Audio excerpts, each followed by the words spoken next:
Fatso Radio. Hey, friends. Welcome to Fatso Radio, episode number 101. Big shot. That's right. For 101 Fridays.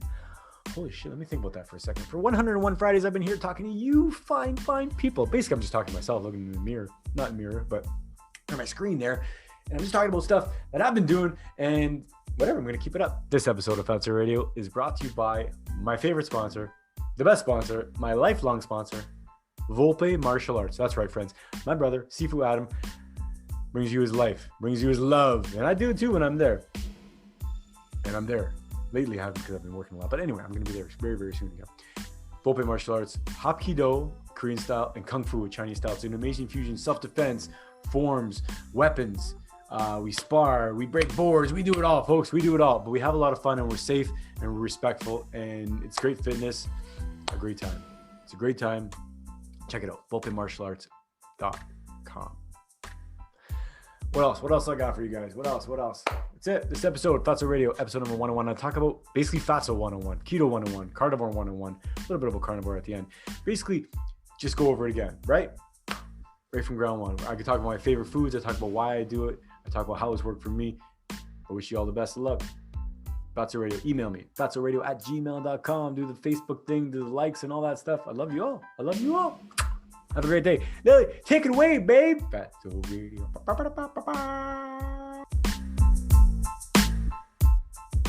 Fatso, the really great podcast show. Fatso, our very first podcast show.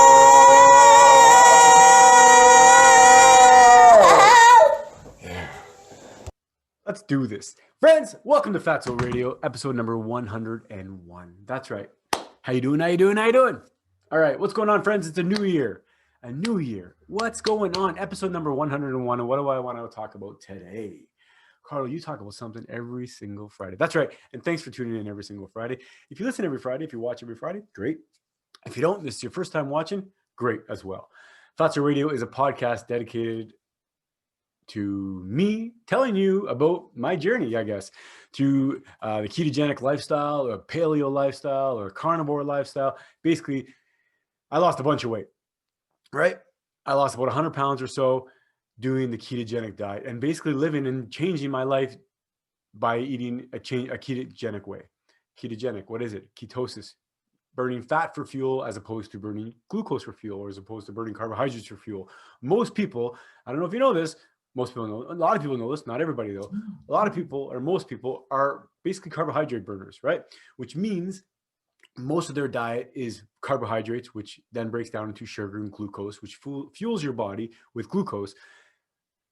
But also, you can be fueled with fat, right? Even if you're a carb burner, you can also be fueled with fat if you're in good shape, if you're metabolically healthy. But a lot of people now, over the last couple of years, maybe even 10 years or more, have been doing a ketogenic diet. What is a ketogenic diet? A ketogenic diet is a diet will put you into ketosis. And how do you get into ketosis? How you get into ketosis by basically eating more fat than carbs, right? And limiting the amount of carbs you have to a certain amount. For some people, it's 20 grams. For some people, it's 30 grams. For some people, at the first time they do it, they have to limit themselves to only 100 grams and then work your way down. I like to aim for around 20 to 30 grams if I'm in ketosis. I'm not always in ketosis. And now that I'm a carnivore, basically mostly carnivore, I realize that I'm going to be out of ketosis sometimes, and that's fine. My goal is not to be in ketosis 100% of the time. Again, ketosis basically just means primarily burning fat for fuel as opposed to carbohydrates or as opposed to sugar and glucose. And a lot of people don't know, and I didn't know for a long time. So this is why I want to beat this drum and I want to bang this drum for a long time. I'm going to do it forever because a lot of us don't know that you can fuel yourself absolutely fine by eating a high-fat diet. Yes, I know. I grew up in the 80s and the 90s, and I was told you can't eat a lot of fat. It's going to kill you. It's going to give you a heart attack. It's just going to do whatever. It's going to make you fat. No, that's not the case. That's not the case. And not for me, at least anyway, right? Again, great time to remind everybody, I'm not a doctor. I'm not a health professional by any means. And the only thing I'm an expert in is myself. And not even an expert in myself, but that's what I'm talking about, right? So again, I'm not giving you medical advice, but talk to your doctor. Ask the questions. You hear the ketogenic diet everywhere. You hear the paleo diet. You've been probably hearing it for years. If you haven't heard about the carnivore diet, strap in because it's awesome. It's changed my life and it continues to change my life. Okay. So 101. Keto 101. Let's get back to the basics. This is episode 101, so let's get back to the basics. A ketogenic diet, I already said this earlier, but I want to reiterate. A ketogenic diet means you're primarily burning fat for fuel, okay?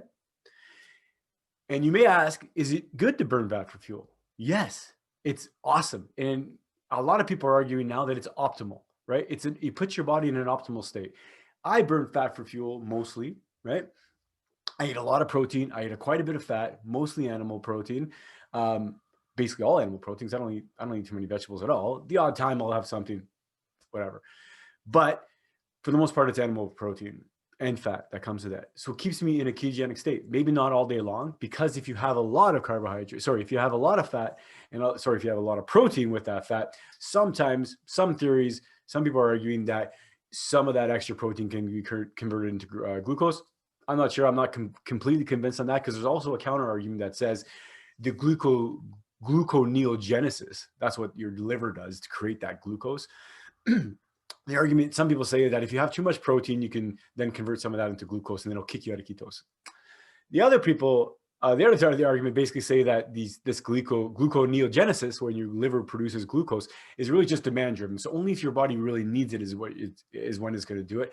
I tend to believe with that on that side, because my own personal experience, right? Not from a scientific proof, but from my own personal experience, that I feel like if I need it, if I'm exercising a lot, I feel like my body's producing it. It's producing as much as I need. And if I don't have it, or if I don't exercise, if I don't, do whatever, I feel like my body reacts kind of the same way. So I'm not getting these big, bouts of, high blood sugar and things like that. Or I don't feel it, at least anyway. So enough about that. The other thing I want to talk about with ketosis and getting into the ketogenic diet, or even just, it really, without even putting a label on anything, a lot of people, and I oftentimes do this too, say, there's a keto diet, do this, or this is the carnivore way to do this, whatever.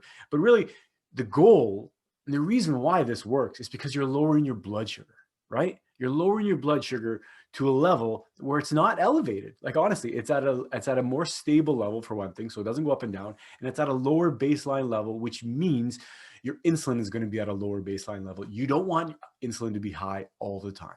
You don't. And if you have chronic high blood sugar, your insulin levels are going to be high all the time. And what does high insulin level do? Puts on weight, among many other things. Insulin is very important, right? But it puts on weight. If you don't want to put on weight, or if you already have a weight problem, like many of us do, and again, I'm not fat shaming, right? But the truth is, a lot of us have weight problems, and a lot of us have health problems rather, that are stemmed, honestly, from a lot of the weight problems. I can just speak for myself. I can't speak for anybody else, but I know I've talked to a lot of people, right? And I know a lot of people. So that's what it is. The thing about the ketogenic diet, or the thing about getting into ketosis, is that it takes time, man. Man, woman, child, folks, whoever's listening, whoever's watching, it takes time, and it's an adaptation. It really is an adaptation. It takes time because you are converting, you're flipping your body, you're flipping the combustion engine, basically, or how your body burns fuel, and how your body regulates the fuel it burns, and what it decides to take more of, and how efficient it runs the fuel too. This is a period where it takes time to adapt. For some people, it's a couple weeks. For some people, it's longer. I honestly thought that I adapted into ketosis within a couple of weeks. The first time I did it years ago, turns out now it makes sense that I did not. And the reason why I'm saying that now is because there was a period over a summer where I went like hardcore, 100% compliant as far as keto, my version of keto.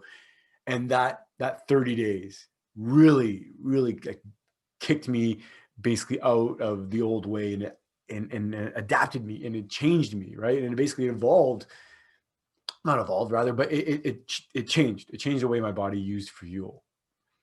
And what happens when you burn fat for fuel is that not only do you lose weight, because you have tons of calories, right? Not tons, but you have thousands and thousands of calories, tens of thousands of calories on your body. And if you're overweight, you have more than that, right? So we have reserves, and that's why we have body fat. If that's why we have body fat, right, then let's use that. Let's use that ability. Let's flip it. Let's flip it, right?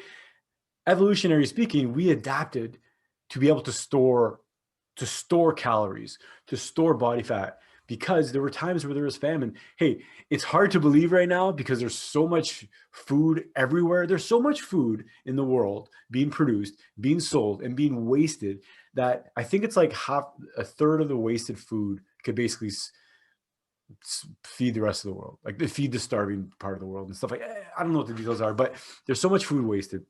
And it's crazy because we're feeding ourselves, and at least for the diet industry, we had it wrong for a long time. People that were dieting or people that were trying to maintain they had it wrong because they said, stay away from fat, stay away from fat, stay away from fat. It's bad. You know, the low fat stuff, the low fat everything. They took fat of everything and they replaced it with sugar. So what happened? Everybody got fat. The less fat we ate, the fatter we got, because the more sugar we ate. So it turns out that the best way to create fat, in your body is by eating sugar. That sucks. Because you can do it by eating a lot of fat. Good luck. It's very, very hard. You can theoretically you can do it. I haven't seen anybody gain a lot of weight doing a ketogenic diet. I haven't seen anybody gain much weight at all. If anything, actually doing a ketogenic diet. If they're doing it the way that most people are doing it, which means lowering your carbohydrates to 20 or 30 grams or close to that, and having as much protein as you want, as much meat as you want, right? Not shakes, not supplements, not powders, not bullshit like that. Hey, I'm just coming to you real. I'm always going to tell you to eat meat and food, real food, right? Eggs and organs and all that stuff. Animal products, animals, whether you're religious or not, but you know, every book that's ever written about God or anything says that God put the animals on the earth for us, right? Great. Let's have respect, and let's do what's healthy. And I think that really is the healthy way. So after you adapt, or while you're adapting, it's tough, folks. It's tough because there's people say keto flu. What is a keto flu?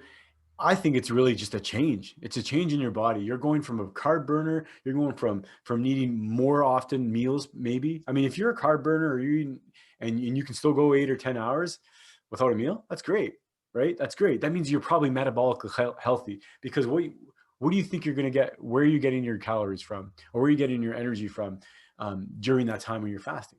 You're tapping into your fat stores, right? That's what happens. So if you can do that and you're a carb burner, that means you're probably pretty metabolically healthy.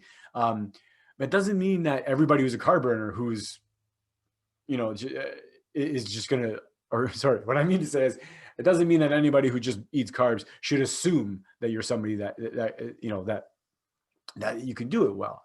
Athletes can do it. Sometimes non-athletes can do it. But the fact of the matter is that if you have a weight problem, right, your body's not handling the carb to fat ratio well. That's probably the case. Your body's not. The fact is that if you don't make your body tap into the fat stores, right? First of all, if you don't eat too much food, not just calories, but too much calories in the form of glucose and sugar, specifically and predominantly, then you may not have a weight problem to begin with, right? So if you have a weight problem, this is a way to attack it. This is a way to attack it because you have not been doing it the other way. Quite honestly, if you are overweight, let's just have a scenario. If I'm 30 pounds overweight or 50 pounds overweight, and I think that being a carb burner is a way, still not a carb burner, but eating predominantly or mostly carbohydrates and sugars, and whether it's plants or fruits or whatever you want to call it, right? It's carbohydrates. But if you have a weight problem and you think that it's still working for you, honestly, look at yourself and ask yourself, is it working for you? I did this. I said the same stuff. I did the same stuff for years and years and years. And I went hardcore, and I thought I went hardcore, and I tried as much willpower as I could. And the times that, like, you can try and lower your calories. What I'm getting at is that you can lower your calories to a point where your body has to rely on its own fat reserves, right? But that's called starving yourself. That's not what you do when you're in ketogenic state. That's not what you do when you eat predominantly meat and fat or protein and fat. Even if you can be a vegetarian, or you can be an omnivore ketogenic, for sure. Absolutely. Most people that do the ketogenic diet have plants. Some of them have fruit even, but they have protein, they have meat, right?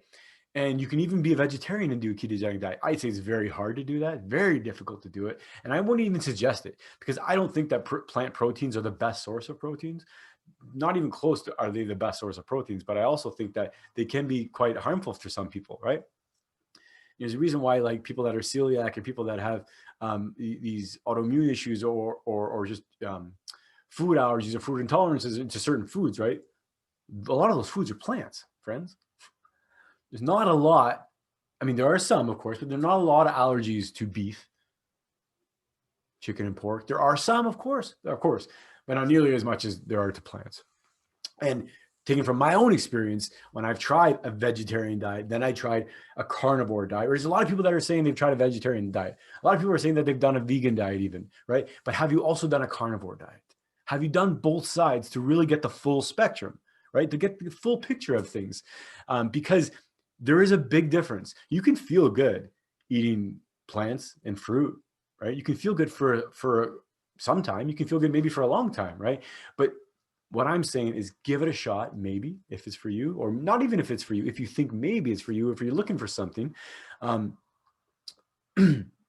because I think it has a chance to turn things around, right? Not only do you lose weight, right, but it's anti-inflammatory. It helps with inflammatory issues, and most of our maladies, most of the issues and diseases and syndromes that we have are diseases, or they are rooted in some sort in inflammation, right? A ketogenic diet is anti-inflammatory. It's good for inflammation. Okay. It takes time to adapt, but stick with it. Stick with it. And I already talked about what it does, right? It puts you into fat burning mode. Essentially, all that stuff I talked about earlier, it puts you into fat burning mode. You can burn fat, right? If you're not ketogenic, but you're probably going to have to, well, not probably, you're going to have to exercise to burn all that fat. Think about that for a second, right? And I'm not trying to be lazy. I'm not trying, because believe me, I can be lazy, but I also can bust my ass, right? So it's not about being lazy. But if you're interested in being lazy, this is it. Again, by saying that you can do this lazy, right? It diminishes, or it has a tendency at least to take away the value of it. And I don't want to do that. I don't want to take away the value. I don't want to paint this in a picture where to say that it's just not, obviously not real, because if you can just do it lazy and it'll still work. If you think about it another way, this proves how valuable it is, or this proves how awesome this works. So you don't have to exercise. And you don't have to exercise. Now, if you had a severely, I'm trying to compare it now. You can say, oh, Carlo, I can eat I can eat only carbohydrates or mostly carbohydrates and low fat, and I can still lose weight if I don't exercise. It's not healthy. It's not healthy. And you may be asking, why do I say it's not healthy? Why do I say it's not healthy? Not only is chronic high blood sugar bad for you because it's chronic insulin, right? And inflammation and all that stuff, because that's what comes with. Inflammation comes with that, right? But the other reason why I say it's good, because it's, you don't have to, it's not one of those diets where you're going to starve yourself, right? And what happens if you have low fat? That's the other question, right? So your body doesn't work well in a low fat environment. It really doesn't. Your body doesn't work well over a long period of time if you have low fat. Fat and cholesterol are so important. Fat is a nutrient, not only that, but fat also carries fat soluble vitamins. And what does that mean? It's in the word. It's fat soluble. If there's a vitamin that is fat soluble, that means you can only bring it in and digest it and transport it with a fat. Okay, so where are you going to get vitamin D and A, vitamin E and vitamin K, like these fat soluble vitamins? Where are you going to get those fat soluble vitamins if you don't have fat? You can take them in a pill. Don't take them in a pill. Eat food, right? Even if you take them in a pill, what are you going to do? Are they going to work? There's probably some oil in that pill. There's probably some fat in that pill, because the manufacturer knows that you have to, right? You have to pair it with a fat. They're fat soluble, which means that they're not water soluble, right? There's a difference. A fat soluble vitamin needs to be taken in with fat. Animal fat is the best kind because it has the vitamins in it. It has the vitamins and it has the protein. Animal protein is much more bioavailable than plant protein. You don't have to eat animal protein. I suggest you eat animal protein because it is more bioavailable, right? It's our bodies, it's easier to digest. More of that protein gets absorbed and incorporated into our body. And if you're eating the fat and the meat and you're not eating sugar, right? And you're not eating carbohydrates, or if you're eating very low carbohydrates, it's anti-inflammatory. You're going to lose weight. Okay. So I told you how to do it technically. How to do it really? What do you eat? What do you eat? What are you going to eat? I'll tell you what I eat, right? Even when I wasn't carnivore, when I was just keto, plants, and omnivore, right? So an omnivore keto. What do you eat? You can take anything you want to eat and just remove all the carbohydrates, remove all the starches, remove all the plants, and remove all the fruit. Remove all the fruit and most of the plants. You can do that and still have whatever you have left over. You can do that. That's one simple, easy, lazy way to do it. For example, bacon and eggs and toast. Take away the toast. Here's bacon and eggs. The best breakfast. The best breakfast of all time is bacon and eggs. Of course it is. Why do we have bacon and eggs? Okay. What do you have for lunch? If you normally had a sandwich, if you normally had a wrap or a pasta or something like that, sure, that's going to be different. If you always had meat on top of that, perfect. Take away the starch, have the meat, have more of that meat. Maybe have a salad. Maybe have some vegetables or some plants that are easy on you, easy to digest. Something like squash. I'm a huge fan of squash. I'm a huge fan of zucchini. Those are great, right? I'm a huge fan of, not a huge fan of broccoli, but I think broccoli is okay once in a while. I think cauliflower is okay. Now, it's not that they're bad, of course, right? Now, Paul Saladino and a couple other people may say that there are toxins in these plants that if you have too much of them can cause other problems. That's a completely different episode. We're going to talk about that. And I did talk about that with episode when I was talking not to Dr. Saladino, which I would like to talk to you, Paul, but I was talking about the book, The Carnivore Code, which is awesome. We talked about all these plant toxins and everything. So what are you going to do? Again, lunch, whatever you have, add some veggies underneath it, put some meat on top. Supper, same idea. If you're someone who ate pizza every day, I'm sorry, friend, you're going to have to change your ways. If you're someone that loves pizza once in a while, great. There's keto pizzas.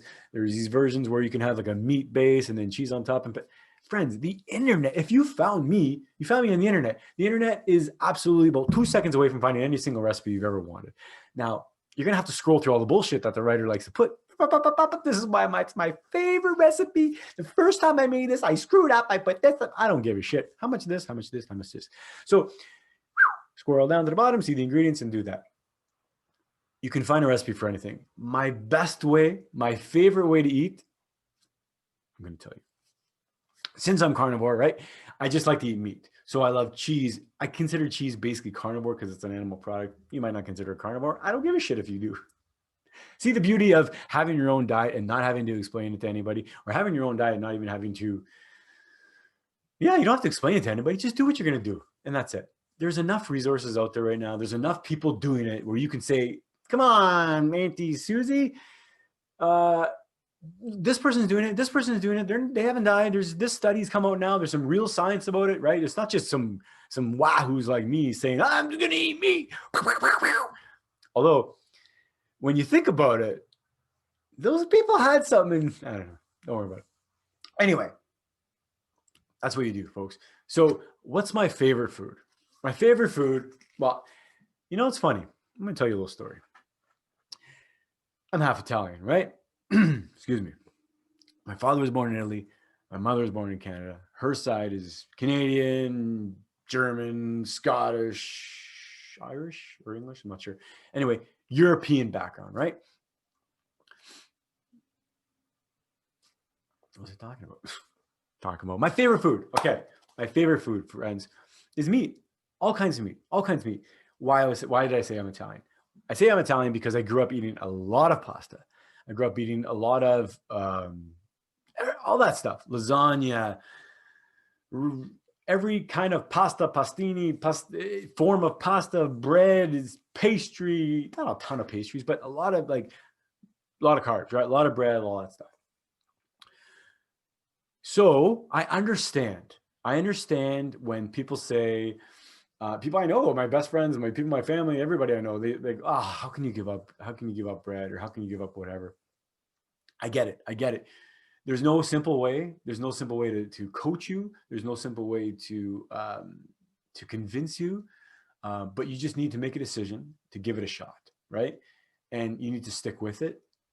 But this is where it comes in. When you stick with it, you're going to get results, right? You're going to get results if you stick with it.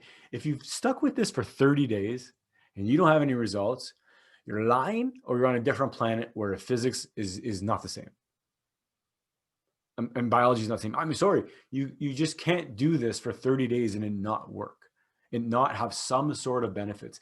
It's difficult at times. Yes, people go through a keto flu, which again, I want to talk about. It's basically just my opinion and opinions of some people that I really trust. So in the medical world or in the science world, in the nutrition world, it's really, a lot of people think that it's really just a diminished electrolytes. So in your system, you have electrolytes, right? Electrolytes are basically little conductors of electricity, and your body needs it. They're elements, right?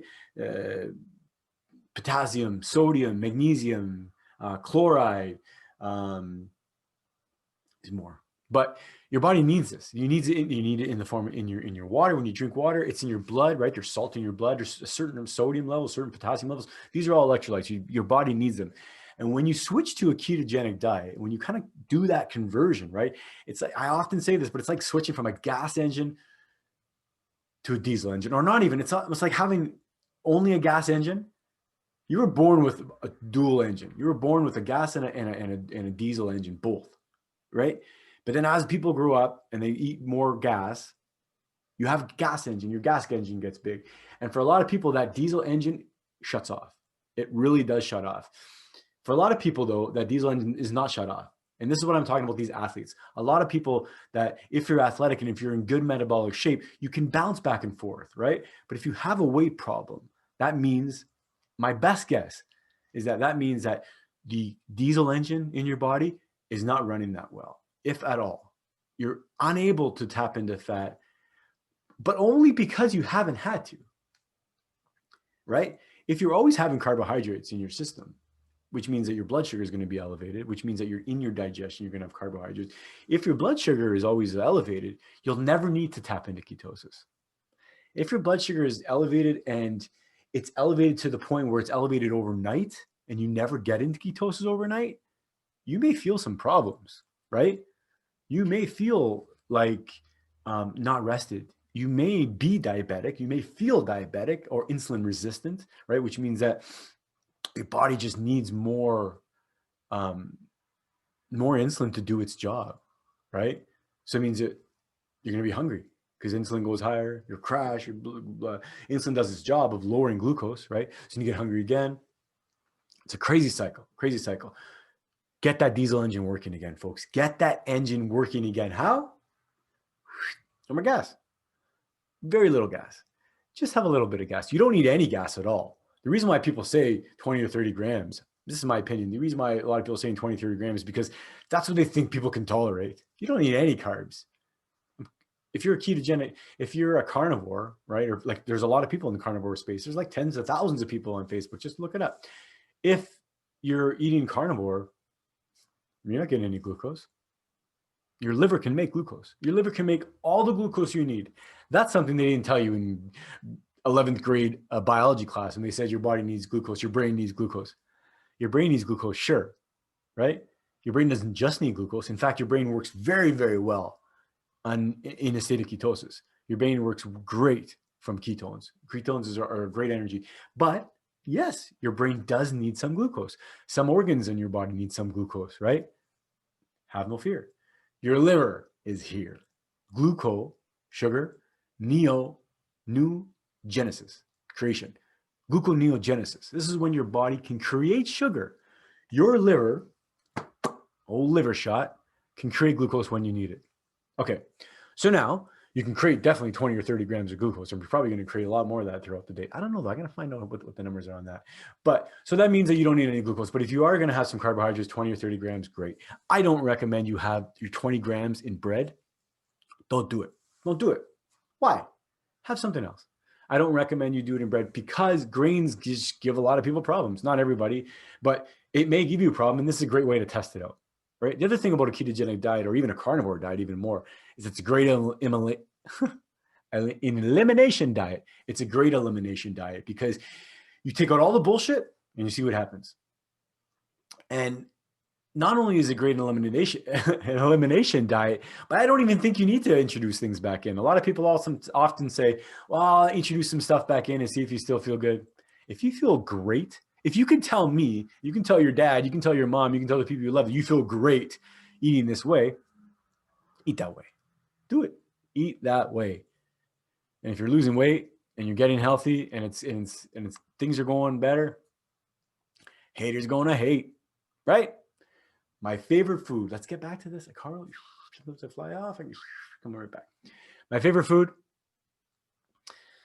Oh yeah, I started with my favorite food because I'm Italian and I love pasta and lasagna. And I grew up in the restaurant business where I was dipping bread into sauce every day of my life. I feel like from the time I was working in the kitchen to after, and anytime we had a party, my dad had a restaurant, my parents had a restaurant, then they had a catering business, they had another restaurant.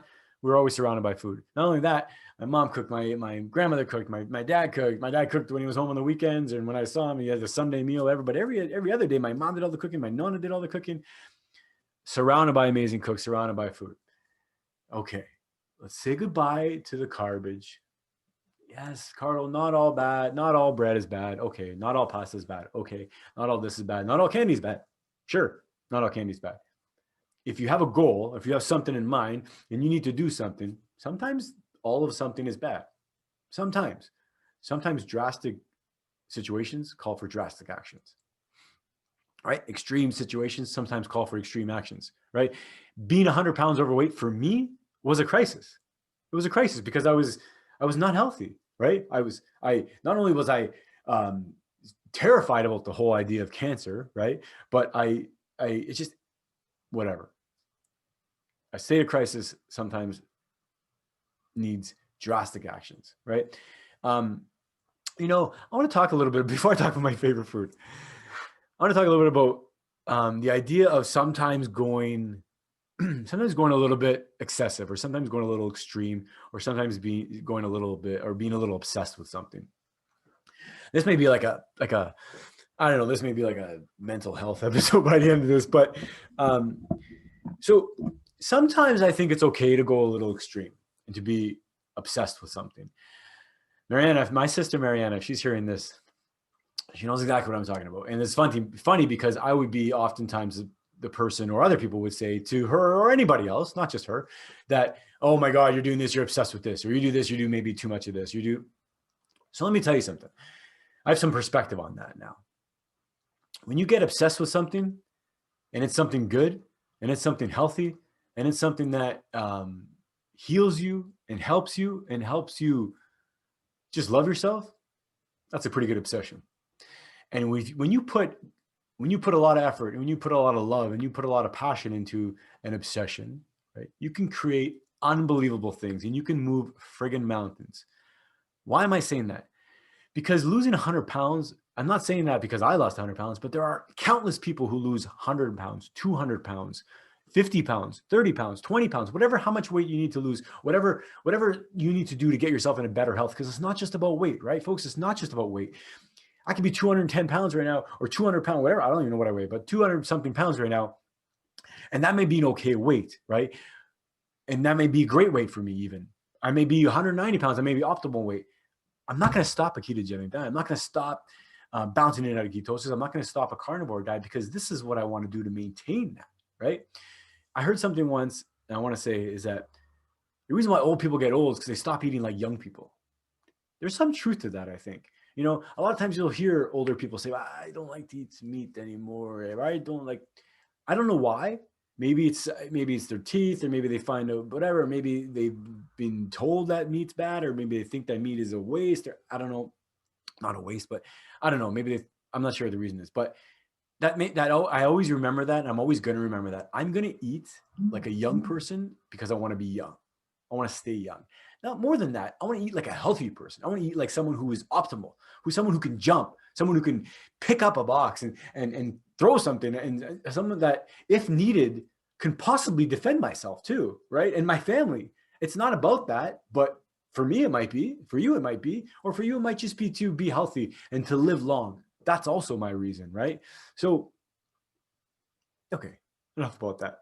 Back to my favorite food. My favorite food, after I got over the whole carbs, right? And the whole pasta and the bread and everything, is salami. And I mean that in a plural sense, salumi. I mean in the sense of charcuterie. I mean that cured food, cured meats, cured fish, pickled things. Um, um, I love it. I love it. I love it. I love it. I'm talking salami. I grew up Italian, right? Like I said, in the restaurant business, but even outside the restaurant business, every time we had a party, there was salami, there was capocollo, there was prosciutto, there was pancetta, there was every single thing that, right? Sure, we didn't have all. I mean, you go Google Italian charcuterie or Italian cold cuts, or cured meats, and there's tons of stuff that I didn't grow up with. But I grew up with so much of the regular stuff, and I saw it being made, and I experienced it being made, and I ate the food. But damn it, I'm gonna tell you, I'm pissed off. I still sometimes get pissed off when I think about it because I didn't in those years of the high school years, and when I was still in Sault Ste. Marie, and I was still around my family who was making it all the time. Honestly, I don't think I ate it that much. I feel like I was always kind of in that, the 90s and in my teens when I was like huge and then overweight, and then even years after, like I ate it, of course, and I loved it, but it was always a little bit of guilt.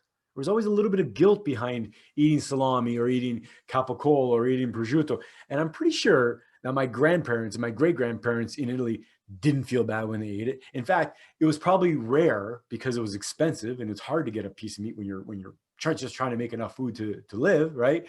That it was a delicacy. The truth of the matter is that if we're fortunate enough to have that stuff on a regular basis, if you're fortunate enough, it's not only fortunate these days, the price of food, store-bought food and processed food has gotten to the point where it's more expensive now, right?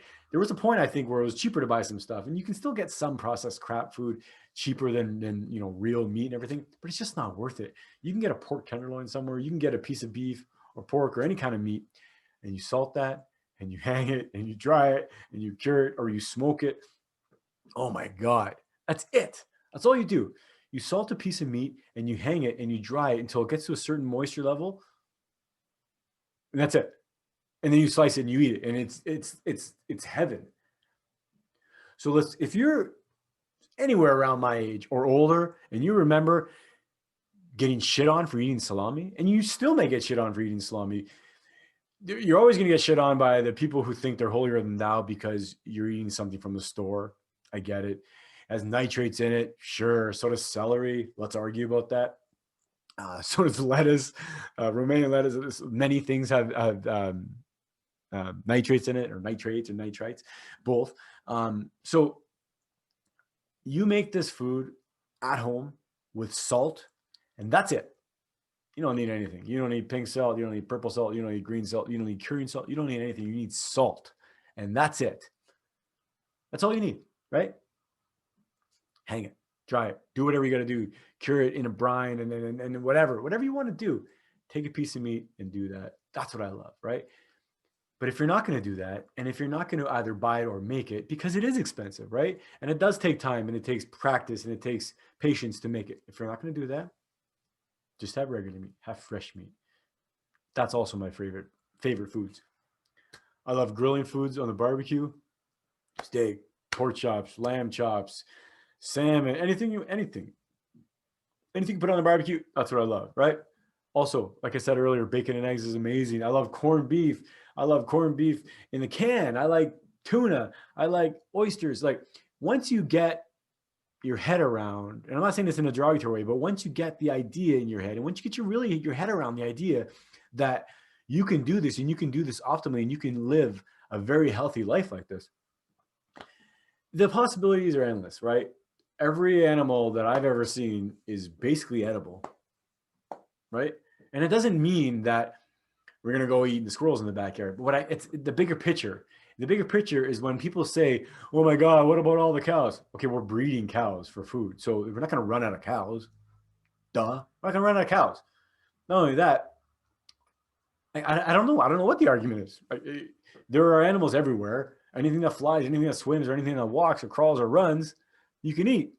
So my favorite food, it's easy. I love barbecue. I also love roast, right? I like the slow roast, the 5-hour, 6-hour roast. I like the smoked food. I like it all, folks. But probably my favorite is the charcuterie, of course, the salami, the prosciutto, the capicola. Like prosciutto and capicola, get out of here. If you don't like that, I don't know if you have a tongue. I don't even know if you can taste anything if you don't like that. I'm just kidding. Not really kidding. But it's not just pork. You can eat beef, right? Bresaola, is that right? Bresaola? I always say that wrong. Bresaola? I think it's bresaola.